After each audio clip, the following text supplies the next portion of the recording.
Well, with just 2 weeks to go until the critical midterm elections, an overwhelming majority of Americans say that the United States is greatly divided.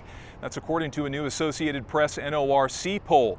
The newly released survey finding 8 in 10 Americans think the country is greatly divided about important values.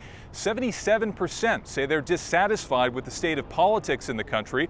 The poll was conducted this month during the final sprint to the midterm elections, and President Donald Trump has been rallying his supporters to turn out in November. According to the poll, 59% of Americans disapprove of how Donald Trump is handling his job as president, while 40% approve.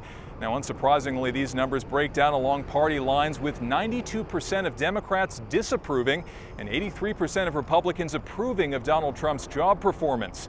Now, as the election approaches, nearly half of Americans said they aren't hearing enough from the campaigns about the issues that matter most to them. Overall, respondents said the top 5 issues were health care, education, economic growth, Social Security, and crime. Now, this is the first major election since the start of the Me Too movement, and polling shows sexual misconduct is a key issue with voters. 6 in 10 people rank the issue as being important to them personally, including 73% of women saying it's very important. And following Justice Brett Kavanaugh's bruising confirmation hearing that included allegations of sexual assault and excessive drinking, 43% of Americans somewhat or strongly disapprove of Kavanaugh's confirmation. So leading into the midterms, these numbers show a very divided country. What's more, just 20% of Americans think the country will be less divided anytime soon. I'm Robert Bumstead.